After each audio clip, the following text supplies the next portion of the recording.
நான் கூட்டத்துக்கு வந்து உட்காந்தோடனே மண்டல தலைவர்கிட்ட கேட்டேன்.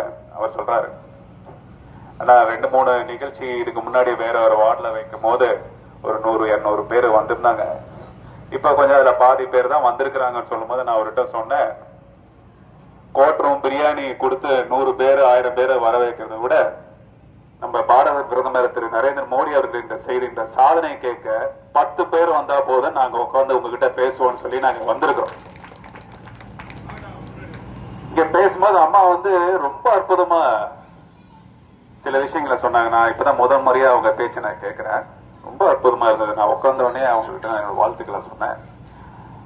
தொடர்ச்சியா இந்த 4.5 வருட காலமா ஆல்மோஸ்ட் 5 வருஷம் ஆக போகுது திமுக செய்திருக்கின்ற மக்களுக்கு செய்திருக்கின்ற அநீதியை பற்றி 15 நிமிஷத்துல அப்படியே அழகா புரியுற மாதிரி சின்ன பிள்ளைக்கு பேசுற மாதிரி ரொம்ப அழகா பேசினாங்க. அதுக்கு அடுத்ததாக பேசி ஐயா வந்து ஆக்ரோஷமா பேசினாலும் நம்ம தேசத்தினுடைய வரலாறை பற்றி ஒரு 10-15 நிமிஷத்துல நம்மளுக்கு ஏன் அவர் ஆக்ரோஷமா பேசுறாருன்னா அதெல்லாம் ஒரு பெரிய கோபம் இருக்கு.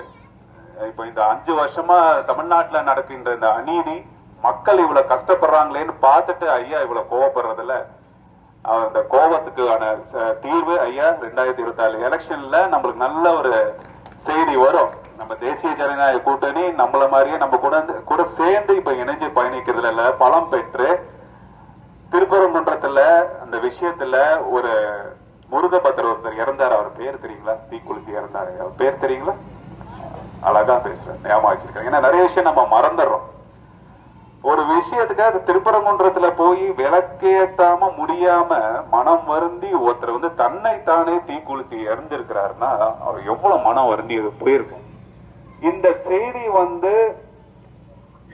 தமிழ்நாடு முழுக்க பரவி கிடக்கிற நேரத்துல அவரை பற்றின ஒரு விமர்சனம் வந்துட்டே இருந்தது. இல்ல அவர் சொந்த பிரச்சனை இல்ல, அவர் தீக்குளித்து இறந்துட்டாரு அப்படிங்க.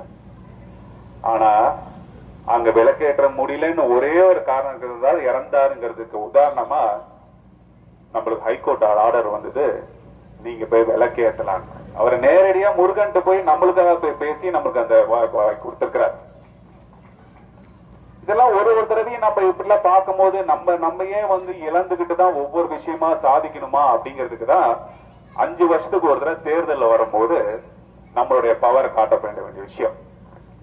சரி, 5 வருஷமா முடிய போது இங்க தொடர்ச்சியா வந்து டி நகர் பகுதியில இந்த தெருமுனை பிரச்சாரம் சொல்லி எல்லா இடத்துலயும் பிஜேபி கொடியும் மற்ற தேசிய ஜனநாயக கூட்டணியுடைய கட்சிகளோட கொடியும் எல்லா இடத்துலயும் வச்சுக்கிட்டு இவங்க எல்லாம் மக்கள்ல பாக்குறாங்களேன்னு சொல்லி திமுக காரங்க பேசிட்டு இருந்திருக்கிறாங்க. நான் சொன்னேன்,